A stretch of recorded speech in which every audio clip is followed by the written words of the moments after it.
Sometimes reality is far more twisted than fiction. What if someone watched a crime show and decided to live it? Udaipur, Rajasthan, February 22, 2025.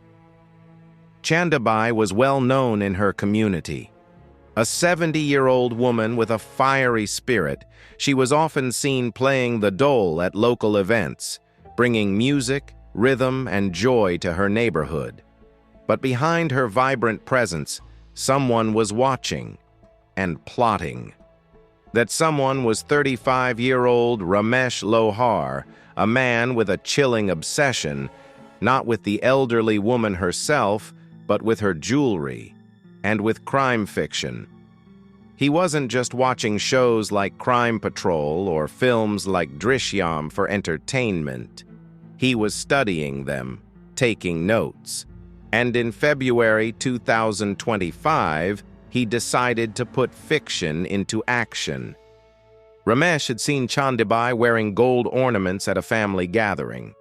The gleam of those bangles and necklaces lit a fire inside him, not of admiration, but of greed. He knew she lived alone, vulnerable, trusting. Like in Drishyam, he needed a clever plan, and he thought he had one. On February 22nd, Ramesh lured Chandabai into his van with an innocent excuse. She trusted him. After all, he was no stranger. But once the sun dipped below the horizon, trust gave way to terror. Ramesh pulled out a wrench and struck her down. Cold, calculated, efficient, just like the characters he had studied on TV. He stripped her of her jewelry, his motive fulfilled. But the worst was yet to come. He dismembered her body and burned it at a dumping ground. Then, like a scene out of a grisly movie, he scattered her ashes into a nearby dam, hoping no trace would remain. To throw police off his trail, he even planted animal bones, pretending they were human remains. He was convinced he'd pulled off the perfect crime, just like in the movies. But the real world isn't scripted. DNA tests on the remains debunked his cover story. The truth emerged slowly, painfully, with every unanswered question and mounting suspicion. When confronted, Ramesh confessed. He admitted it all: the murder, the plan, the burning, and most disturbingly, the inspiration.